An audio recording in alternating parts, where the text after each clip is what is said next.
എല്ലാവർക്കും നമ്മുടെ ഒരു പുതിയ വീഡിയോയിലേക്ക് ഹൃദയം നിറഞ്ഞ സ്വാഗതം. ഇന്ന് ഉണ്ടാക്കാൻ പോകുന്നത് പുഡിങ്ങിന്റെ റെസിപ്പിയാണ്. അപ്പോൾ ക്രിസ്മസിനെ നമുക്ക് തയ്യാറാക്കാൻ പറ്റാവുന്ന ഒരു പുഡിംഗ് ആണ് ഇന്ന് കാണിക്കാൻ പോകുന്നത്. അതിനാവശ്യമായിട്ടുള്ള ഇൻഗ്രീഡിയൻസ് നോക്കാം.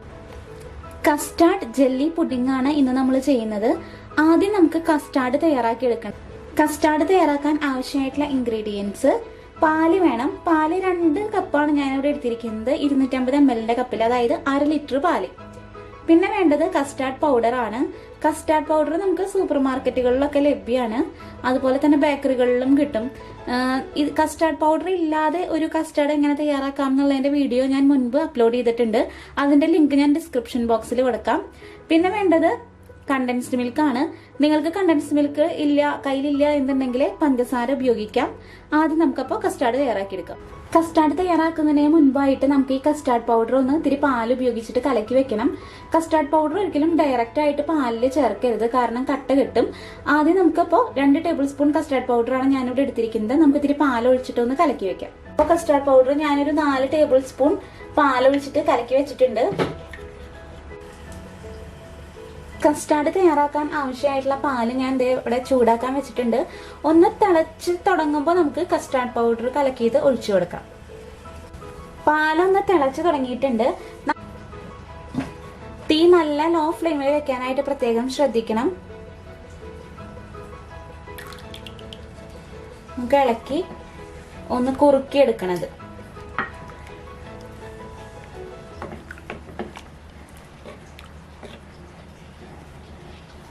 തീ ഹൈ ഫ്ലെയിമിൽ വെച്ചിട്ടുണ്ടെങ്കിൽ എന്ത് സംഭവിക്കുന്ന വെച്ചാൽ അത് പെട്ടെന്ന് കട്ട പിടിക്കും. അതുകൊണ്ട് ലോ ഫ്ലെയിമിൽ തന്നെ വെക്കാനായിട്ട് പ്രത്യേകം ശ്രദ്ധിക്കണം. ഞാനിവിടെ 3 ടേബിൾ സ്പൂൺ കണ്ടൻസ്ഡ് മിൽക്ക് ചേർത്ത് കൊടുക്കുന്നുണ്ട്. കണ്ടൻസ്ഡ് മിൽക്ക് ഇല്ലെങ്കിൽ പഞ്ചസാര ചേർത്ത് കൊടുത്താലും മതി. 3 ടേബിൾ സ്പൂൺ പഞ്ചസാര. അപ്പൊ ആവശ്യത്തിന് കുറുകി വന്നിട്ടുണ്ട്. ഈ ഒരു പരിവാകുമ്പോൾ നമുക്ക് ഓഫ് ചെയ്യാം. നമുക്കിനി കണ്ടൻസ്ഡ് മിൽക്കും കൂടി ചേർത്ത് കൊടുക്കണം. 1 നുള്ള ഉപ്പും കൂടി ചേർത്ത് കൊടുക്കുന്നുണ്ട്. ഞാൻ നോക്കിയപ്പോൾ മധുരം കുറവായിരുന്നു. ഒരു 2 ടേബിൾ സ്പൂൺ കൂടി കണ്ടൻസ്ഡ് മിൽക്ക് ഞാൻ ചേർത്ത് കൊടുക്കുന്നുണ്ട്.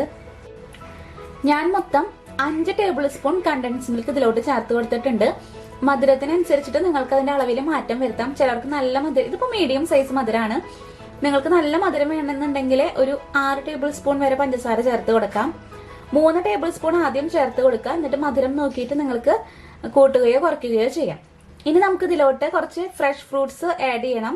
ഇതൊന്ന് തണുത്ത് വരട്ടെ, എന്നിട്ട് വേണം നമുക്ക് ഫ്രൂട്ട്സ് ആഡ് ചെയ്യാം.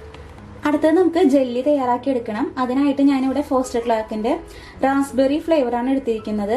നിങ്ങൾക്ക് ഇഷ്ടമുള്ള സ്ട്രോബെറി ഫ്ലേവർ ആയാലും കുഴപ്പമില്ല. അപ്പോൾ ഇതിന്റെ ഹാഫ് പാക്കറ്റാണ് ഞാനിവിടെ യൂസ് ചെയ്യുന്നത്. ഒരു ബൗൾ എടുക്കുക, എന്നിട്ട് നമുക്ക് ഇതിന്റെ ഹാഫ് പാക്കറ്റ് ചേർത്ത് കൊടുക്കാം.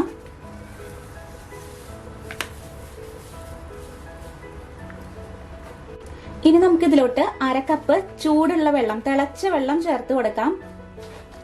1 കപ്പ്, ഞാനിവിടെ 1/2 പാക്കറ്റ് എടുത്ത കാരണമാണ് 1/2 കപ്പ് വെള്ളം ചേർത്ത് കൊടുക്കുന്നത്.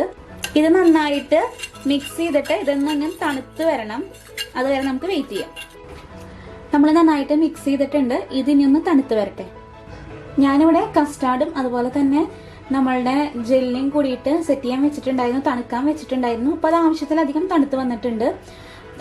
റൂം ടെമ്പറേച്ചറിൽ തന്നെയാണ് വെച്ചിട്ടുണ്ടായിരുന്നത്. ഇനി നമുക്ക് കസ്റ്റാർഡിലേക്ക് കുറച്ച് ഫ്രൂട്ട്സ് കട്ട് ചെയ്തിടണം. അപ്പൊ അതിന് വേണ്ടിയിട്ട് ഞാനിവിടെ എടുത്തിരിക്കുന്നത് ട്യൂട്ടി ഫ്രൂട്ടി എടുത്തിട്ടുണ്ട്, അതുപോലെ തന്നെ പഴം എടുത്തിട്ടുണ്ട്, ഈന്തപ്പഴം എടുത്തിട്ടുണ്ട്, ചെറി എടുത്തിട്ടുണ്ട്, മാങ്ങ എടുത്തിട്ടുണ്ട്. നിങ്ങൾക്ക് അവൈലബിൾ ആയിട്ടുള്ള ഫ്രൂട്ട്സ് ഏതാണെന്ന് വെച്ചെങ്കിൽ നിങ്ങൾക്ക്, അല്ലെങ്കിൽ നിങ്ങൾക്ക് ഇഷ്ടമുള്ള ഫ്രൂട്ട്സ് ഏതാണെന്ന് വെച്ചെങ്കിൽ നിങ്ങൾക്ക് കസ്റ്റാർഡിലേക്ക് ചേർത്ത് കൊടുക്കാം. നമുക്ക് ഈ ഫ്രൂട്ട്സ് ഒക്കെ ഈ കസ്റ്റാർഡിലോട്ട് ചേർത്ത് കൊടുക്കാം.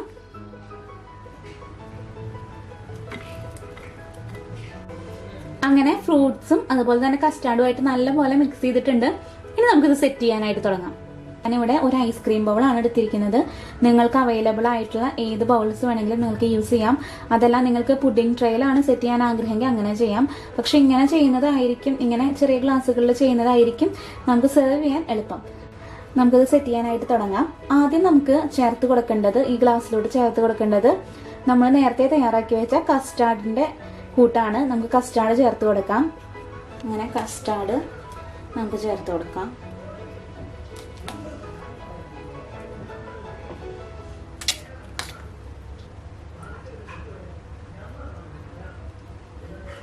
കസ്റ്റർഡ് അങ്ങനെ നമ്മൾ നമ്മുടെ ഐസ്ക്രീം ബൗളിലോട്ട് ആക്കി കൊടുത്തിട്ടുണ്ട്. നന്നായിട്ടൊന്ന് ലെവൽ ചെയ്യണം.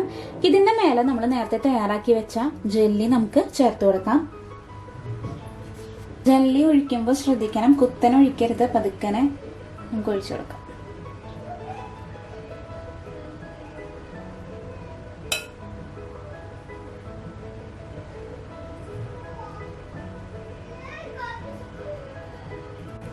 അപ്പോൾ നമ്മളിത് ജെല്ലിയും ഒഴിച്ചു കൊടുത്തിട്ടുണ്ട്.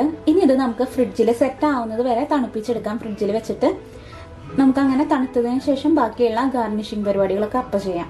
അങ്ങനെ ഇതെല്ലാം ഗ്ലാസ്സുകളിലും ഇതുപോലെ ചെയ്തു വെക്കാം. അങ്ങനെ നമുക്ക് 3 ഐസ്ക്രീം ബൗൾ നിറയെ നമ്മൾ എടുത്ത അളവിനനുസരിച്ച് 3 ഐസ്ക്രീം ബൗളിൽ നമുക്ക് സെറ്റ് ചെയ്യാനായിട്ട് സാധിച്ചിട്ടുണ്ട്. അത്യാവശ്യം വലിപ്പമുള്ള ഐസ്ക്രീം ബൗളാണിത്. ഇനി നമുക്കിത് നന്നായിട്ട് സെറ്റ് ആവുന്നത് വരെ ഫ്രിഡ്ജിൽ വെച്ചിട്ട് തണുപ്പിക്കാം. അങ്ങനെ 2 മണിക്കൂർ കഴിഞ്ഞിട്ടുണ്ട്. നമ്മുടെ പുഡിങ് നല്ലപോലെ സെറ്റായി വന്നിട്ടുണ്ട്. നമുക്കിത് എങ്ങനെ പ്രസ് ചെയ്യുമ്പോൾ അറിയാൻ പറ്റും, അത് തീരെ കുഴിഞ്ഞൊന്നും പോകുന്നില്ല. അങ്ങനെ നമ്മൾ കാഷ്യൂ പൊടിച്ചതും ചെറിയും വെച്ചിട്ട് ഗാർണിഷ് ചെയ്തിട്ടുണ്ട്. നിങ്ങളുടെ ഇഷ്ടത്തിനനുസരിച്ചിട്ട് എങ്ങനെയാണെന്ന് വെച്ചിട്ട് ഗാർണിഷ് ചെയ്യാം. വളരെ എളുപ്പത്തിൽ തയ്യാറാക്കി എടുക്കാൻ പറ്റാവുന്ന ഒരു പുഡിങ്ങിന്റെ റെസിപ്പിയാണിത്. ക്രിസ്മസിന് എല്ലാവരും ഈ റെസിപ്പി ട്രൈ ചെയ്യുമെന്ന് വിശ്വസിക്കുന്നു. എല്ലാവർക്കും എന്തായാലും ഇഷ്ടപ്പെടും, നല്ല ഉറപ്പാണ്. അപ്പോൾ ക്രിസ്മസ് ഒക്കെ അല്ലേ അടുത്ത് വരുന്നത്. അപ്പോൾ ക്രിസ്മസിന് ഉണ്ടാക്കാൻ പറ്റാവുന്ന കുറച്ച് റെസിപ്പികൾ ഞാൻ നമ്മുടെ ചാനലിൽ ക്രിസ്മസ് റെസിപ്പീസ് എന്നുള്ള പ്ലേലിസ്റ്റ് ഉണ്ടാക്കിയിട്ട് അതിൽ പോസ്റ്റ് ചെയ്തിട്ടുണ്ട്. അപ്പോൾ നമ്മുടെ ചാനൽ കാണുന്നവർ എല്ലാവരും അതും കൂടി ഒന്ന് കാണാനായിട്ട് ശ്രമിക്കുക. അപ്പോൾ അടുത്ത നല്ലൊരു അടിപൊളി റെസിപ്പി ആയിട്ട് കാണുന്നവരേക്കും നന്ദി, നമസ്കാരം.